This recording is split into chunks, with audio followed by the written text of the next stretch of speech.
Hey,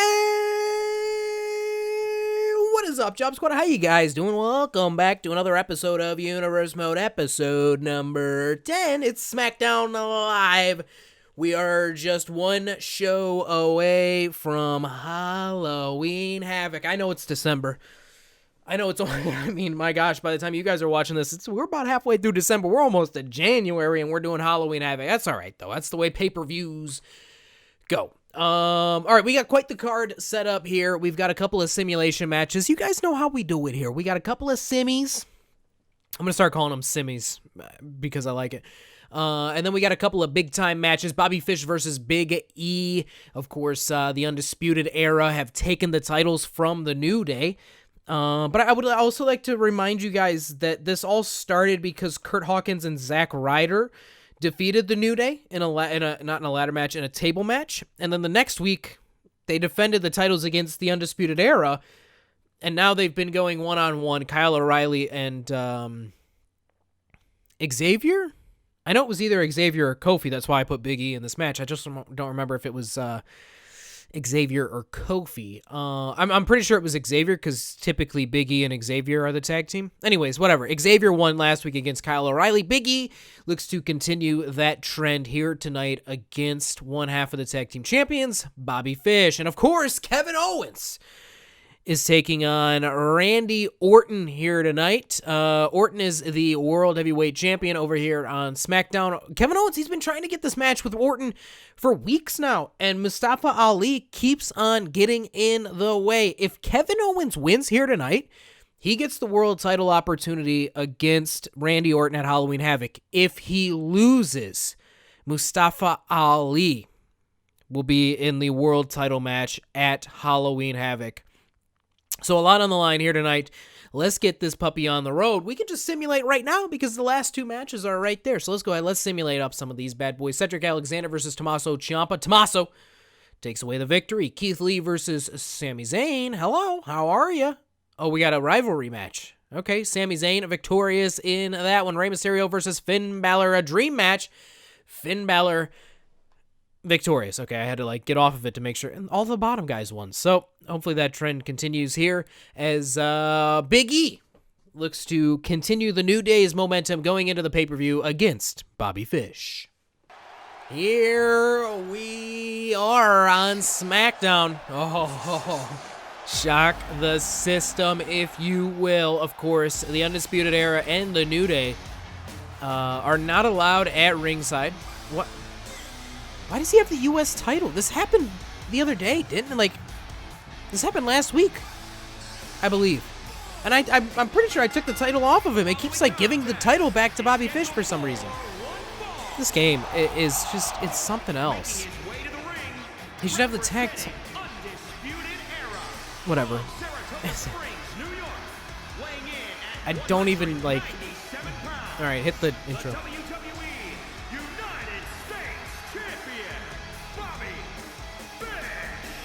All right, well, I guess he's the United States champion, not the tag team champion. He's the tag. This game is, it gets better with each patch that doesn't fix anything. Anyways, Bobby Fish, the United States champion, one half of the tag team champions, Bobby Fish. Dude, how do you just not love? The Undisputed Era is the coolest thing in wrestling right now. Tell me I'm wrong. Go ahead. Go ahead and tell me I'm wrong. Hit me, Big E. Don't you dare be sour. Clap for your world. Okay, I didn't know what he was going to say. The power. It's the New Day. Yes, it is. Here we go, baby. Yeah.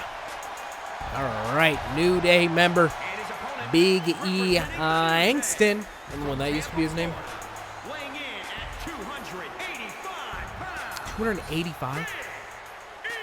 Big E. Former tag team champion. He is, of course, as I have said, he's looking to maintain momentum. Increase the pace, whatever. Going into Halloween Havoc.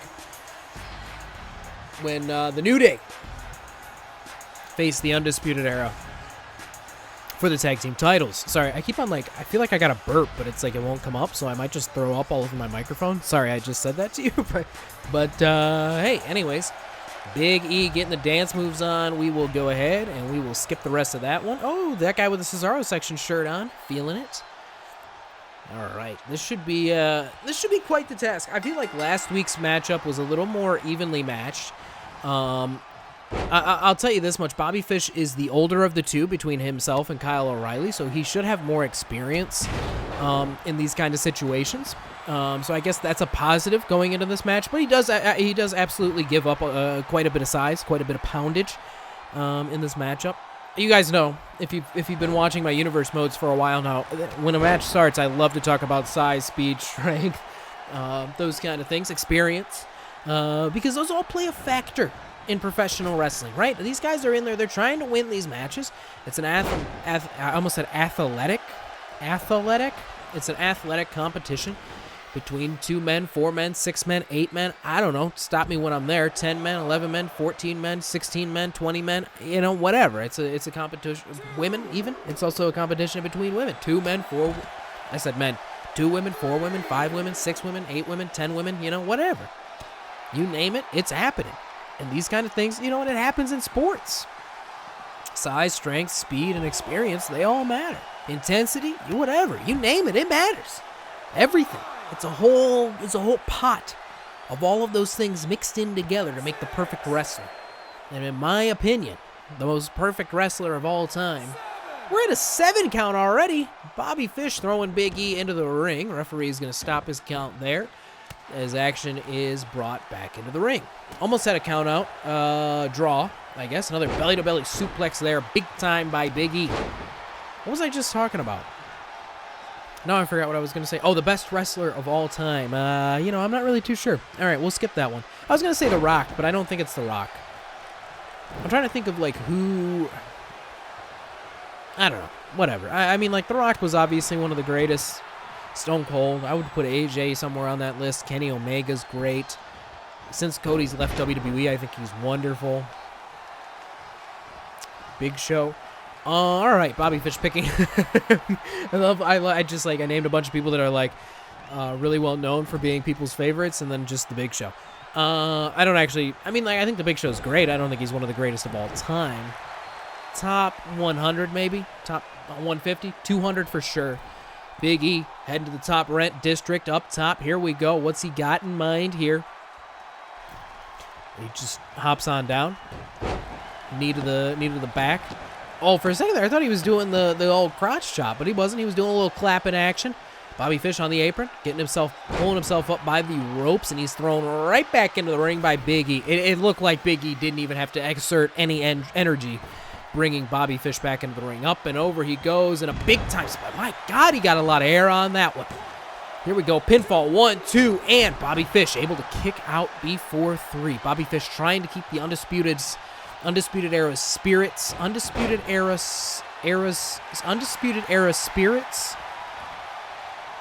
alive going into Halloween Havoc. I don't know if that grammar made any sense, but English is my first language, so don't judge me. All right, here we go. Big E on the outside of the ring, picking up Bobby Fish this time. Last time it was, I believe, Bobby that was controlling the action on the outside of the ring. Big E with a big gut check there as he then slams him down to the matting there on the outside of the ring. And I've said it before, I'll say it again. Very thin mats on the outside of the ring there. Underneath that is just pure concrete. It's just concrete. So, I don't know if you guys have ever, been on a hard floor and then, put down, an exercise mat or something. Or, tried to land on a pillow. We're at a 7 count here. I don't know if Big E just wants this thing to go to a draw or if he's going to try to take a count-out win or what the deal is here. But we are now at 8, and Big E does not seem to be in any hurry. We're at a 9 count here. Big E not in any hurry. He just wants to inflict pain on Bobby Fish, perhaps trying to get an injury. That's going to do it, though. We get a count-out out of this one. I don't know what Big E's plan was there. Maybe just trying to injure Bobby Fish as much as possible. It'll be interesting to see if Bobby Fish is able to go. I didn't see anything that happened, though, that would stop him from being able to to wrestle in the next, at the pay-per-view. But all right, ladies and gentlemen, up next, our main event. Kevin Owens has been waiting weeks to get his hands on the World Heavyweight Champion and earn himself a shot at that title, against Randy Orton. And here tonight, he has that opportunity with an added stipulation that if he loses, that title opportunity goes to Mustafa Ali. So, I take you guys to the main event. Kevin Owens versus Randy Orton. Main event time, ladies and gentlemen. Who's excited? Let me hear you loud and proud. Who's ready for this one? I'll tell you right now, I'm ready. I have been waiting for this. Kevin Owens, you can see it in his eyes. Look at the intensity in that man's eyes.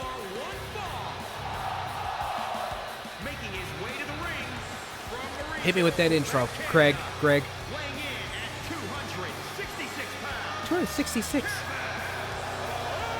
Oh, I love it. Oh, I love the Kevin Owens. I love the way he does his intro.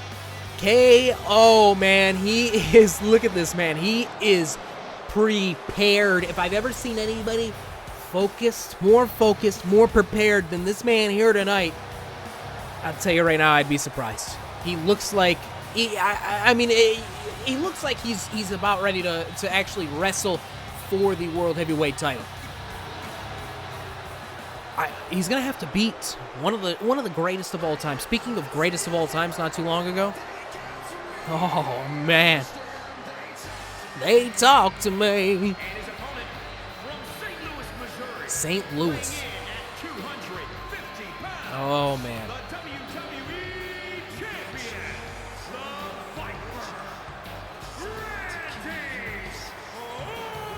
Oh, he does Orton's name the same way. Orton! All right, man. This is, I'll tell you right now. On Monday Night Raw, we had a pay-per-view level match. And here tonight, we got another one. Of course, because KO, this could be a rematch that we see at Halloween Havoc, just with the title on the line. There's a lot on the line here tonight. Either Mustafa Ali or KO are going to the show, are going to the pay-per-view, and they're going to fight Randy Orton for that World Heavyweight title, for the WWE Championship, whatever. And that's a call. That's a call from SmackDown management. That's a call, from top down. And Orton, though, man, he is the apex predator. I can't talk. I can't spit these words. I can't get these gosh darn words out of my mouth correctly. I swear to gosh. I'll tell you right now, I just can't get these words out. If I could reach down into my throat and just pull them out with my hand, I would, but I can't do that. I got to speak them out. Anyways, Orton, he is, at this point, a veteran. But, it's funny because it's it reminds me of Shawn Michaels when he came back, right? He was kind of a veteran at that point because he had already had so much success. And he had already wrestled for so long, right? And then he left and came back. Orton doesn't have that left and came back. But when Shawn Michaels came back, he was then like a veteran, right? He had already been to the dance. He had already done everything that could be done. Orton's in that same place. But anyway, Shawn Michaels was still young enough to still do it at such a level that he was beating young guys, right? And Orton is at that point in his career where he's done everything. Ooh, big gut buster there by Kevin Owens. But Orton, big senton splash there by KO. But Orton, he's done everything. He's main evented WrestleMania. He's held damn near every title that he could possibly hold. And now, so he's got the experience. He knows how to get the job done.